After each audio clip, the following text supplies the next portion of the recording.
All right, I'll have to come back to you again as well. But Julian, let's get your own thoughts. I mean, you are in Nairobi, where I mean, of course, is not free from violence, so to speak. Now, but what measures are being taken, in Kenya, especially with all the terrorist attacks here and there, in the past, and what has been done to bring this to an end?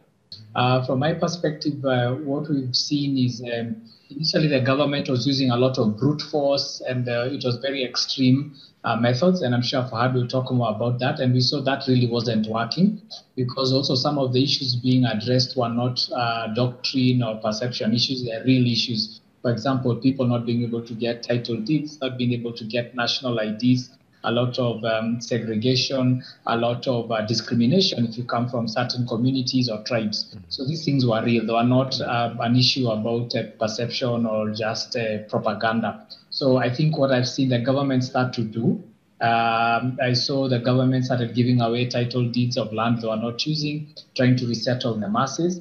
However, from the work that I've done, we are also saying that beyond the physical issues, we also need to explore what's happening on the inside of these young Kenyans of ours. They're also going through difficult times. It's a difficult decision. And these terrorist groups are very good at understanding and motivating them inherently, and in terms of working with their emotions. So what we are saying is that beyond, in terms of the macro interventions, we also need to talk to these people. How do we help them fact check? How do we help them study for themselves? How do you help them have self-confidence and self-esteem enough to be able to ask the questions that, why is this person asking me to do this thing? Is it truly for my faith? Is it just for them? Is it for just for the money? I see, but let's, like you said, Fahad is going to give us, or is going to shed more light on that. Fahad, he quite talks about some of these things, but, like he said, you are more, in the forefront. Your organization is more in the forefront, of, doing these things and or making policies that will counter violent extremism. Just shed more light on that, and before you do that, please unmute your mic. Okay.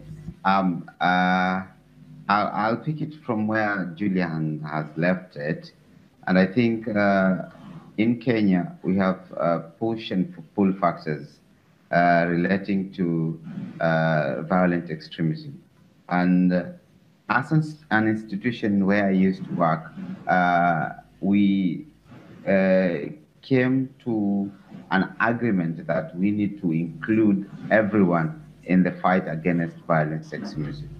Inclusion was the first thing that we decided.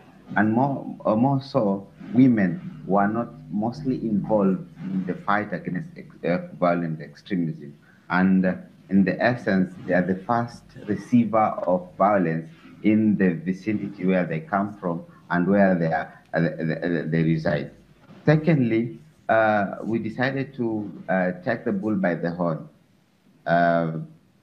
training stakeholders of security stakeholders in human rights-based approach to fighting violent extremism.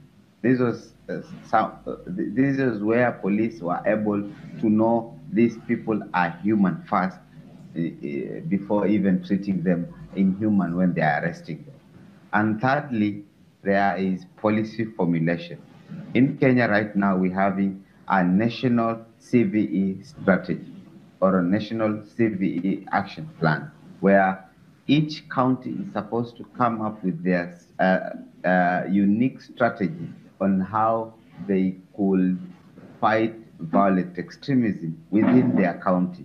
We have 47 counties in Kenya. So each county is supposed to work with the mother CVE strategy of the national to come to derive their own CVE action plan where they will be able to curb this menace.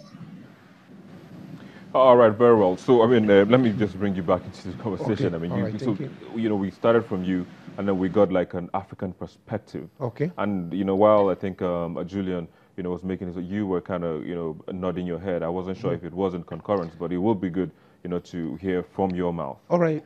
From what she said, one of the things that is very key is communication, ability to use communication skill to develop the mind of these people. But apart from that, we need to look at the causes of this extremism in violence among people. What are the causes? There are pull factors and there are push factors, and we also have contextual factors. The push factors are those things that push these people into behaving in the way they are behaving or acting in the ways they are acting. And until those factors are dealt with, they are likely to go back. For instance, how do we deal with these factors? One of the things the government of Nigeria or African government generally needs to do is to create an enabling environment for people to achieve their goals and aspirations and put policy in place that can bring down things like marginalization, discrimination, and extreme poverty.